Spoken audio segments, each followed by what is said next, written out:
Magkaibigan sa hirap at ginhawa, magkadamay sa mga problema at laging nariyan para sa isa't isa. Ang walang awang pinaslang ng isang pulis sa Surigao del Sur noon lamang September 9, 2024. Alas 11 ng gabi noong Lunes, September 9, 2024, nakitang kumain at nakipag-inuman ang magkaibigang sina alias May, 21 anyos at alias Net, 25 anyos sa isang resto bar sa Barangay 3, Bungatan District, Mangagoy sa Bislig City. Totoo nga kaya ang kasabihang ang labis na pagmamahal ay nakamamatay? Pagmamahal nga kayang maituturing ang pagkakait sa isang tao ng kanyang kalayaan para sa kanyang ikabubuti o isang nakakatakot na obsesyon. Samahan niyo po akong talakayin ang naging madugong pag-iibigan ng isang pulis at isang dalaga sa Surigao del Sur na nauwi sa pagkamatay ng biktima at nadamay pa ang kanyang matalik na kaibigan. Bago ko po ipagpatuloy ang ating kwento, sa mga bago po sa channel ko at nais sa mga ganitong klase ng kwento ng krimen na nangyayari sa loob at labas ng ating bansa ay maaari pong pakipindot ang ating subscribe button at notification bell para ma-notify kayo pag may mga bago tayong upload na videos. September 9, 2024 ng gabi, nang makatanggap ng report ang tanggapan ng kapulisan sa Bislig City, Surigao del Sur, tungkol sa nangyaring pamamaril sa isang resto bar sa Barangay Mangagoy. Nang magtungo sila sa lugar ay dinatnan nila ang kalunos-lunos na kalagayan ng dalawang biktima. Kapwa wala ng mga buhay dahil sa tinamong mga tama ng bala ng baril sa iba't ibang bahagi ng kanilang katawan. Ang mga biktima ay agad din namang kinilala na sila Janet Catarman Besa, 25 years old, at Karel May Abangan, 21 years old, kapwa residente din ng Bislig. Si Janet Catarman Besa at Karel May Abangan ay kapwa at matalik na magkaibigan. Malimit na makitang magkasama at nagdadamayan lalo na nga sa mga panahong sinusubok ang isa sa kanila ng mga problema. Si Janet at Karel ay kapwa may angking magagandang pisikal na anyo, magagandang katawan at makikinis na mga kutis. Pareho din silang mahilig sa musika at pareho sila ng taste pagdating sa fashion. Kaya naman talagang magkasundo ang dalawa. Bagamat walang impormasyon tungkol sa family background ni Janet at Karel maliban sa ang dalawa ay kapwa nagtapos sa Bislig National High School. At ayon sa mga nakakakilala sa kanila, ay kapwa masiyahin ng magkaibigan at masayang kasama. Dahil nga nasa resto bar, ay maraming tawang nakasaksi sa nangyaring insidente na nagbigay ng kanilang mga salaysay sa mga investigador. Ayon sa kanila, ay dumating ang magkaibigan sa resto bar, kasama ang 37 years old na pulis na si Police Master Sergeant Kenneth Viola Cacho.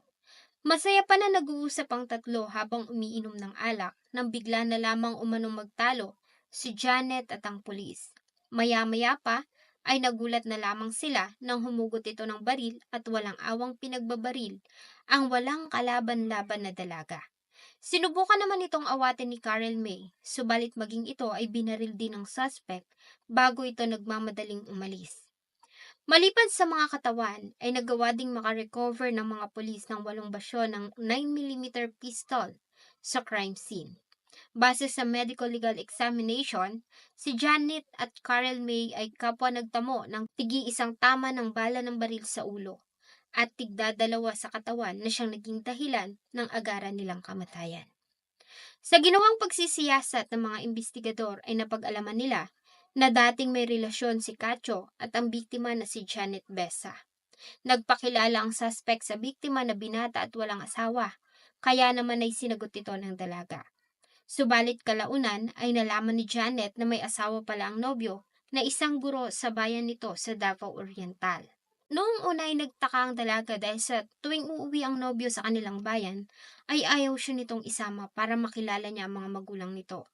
Hanggang sa magawa niyang makausap ang isang kaibigan nito na nakatira din sa Davao Oriental.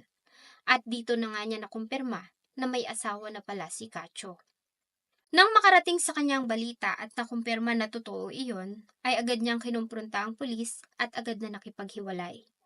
Ayon sa ilang testigo, noong gabi ng September 9, 2024, Dahil nga sa kagagaling pa lamang sa breakup, ay nagpasama si Janet sa kaibigang si Karel May para uminom sa resto bar sa Purok 3, Bongaitan, District sa Barangay Mangagoy. Nang nasa lugar na ay dumating ang pulis na si Cacho at nais nitong makausap si Janet.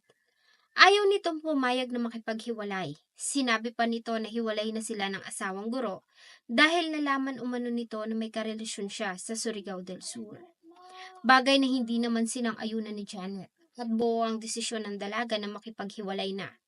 Bagamat sinasabi nito na hiwalay na sila ng asawa, ay hindi pa rin maalis na kasal ito doon at ayaw ng dalaga na makasira ng pamilya at tawagin na kabit, hanggang sa mapatay ito ng suspect. Dahil dito ay agad na ikinasa ang isang manhunt operation sa pinagsamang puwersa ng Bislig PNP at Police Regional Office 13. Noong September 11, 2024 ay naaresto ang suspect na si Police Master Sergeant Kenneth Viola Cacho sa isang gym sa Barangay Mangagoy. Hindi naman ito nanlaban at maayos na sumama sa mga arresting officer. Ayon sa kanya, ay nagawa niya lamang iyon dahil sa labis na selos. Nalaman niya umano kasi na tumatanggap na ng manliligaw ang dating nobya matapos na makipaghiwalay sa kanya. Nagulat naman ang mga kasamahan nito sa PNP dahil sa ayon sa kanila ay mabait ito at masipag na pulis. Si Cacho ay residente ng Barangay Poblasyon, Catel, Davao Oriental at dati nang nadistino sa Davao Oriental Provincial Drug Enforcement Unit. Gayunpaman ayon sa kanila ay dapat nitong panagutan ang kanyang nagawang kasalanan. Si Cacho ay tuluyan ng sinampahan ng kasong 2 bilang ng pagpatay sa korte ng Bislig City at tuluyan na rin itong nasibak sa serbisyo. Sa kasalukuyan si Cacho ay nasa pangangalaga pa rin ng Bislig City PNP habang dinidinig ang kaso sa hukuman. Sigaw ng pamilya ng mga biktima ay hustisya. Ayon sa kanila ay hindi sila titigil hanggang sa tuluyan na ngang mapatawan ng kaparusahan ang may sala. Ang nasabing pangyayari ay nakatanggap ng iba't ibang komento mula sa mga tao. At muli ay marami ang tumulugsa sa PNP dahil sa isa na namang kabaro nila ang nasangkot sa isang krimen, gayong sila ang dapat na inaasahang magtatanggol at poprotekta sa mga tao. Sana po ay nagustuhan niyo ang isa na namang kwento na akin pong ibinahagi. Marami pong salamat sa inyong patuloy na pagtangkilik sa akin pong mga videos. Huwag niyo pong kalimutang mag-iwan ng inyong saloobin at suggestion sa atin pong comment section. Thank you so much po and see you in my next video.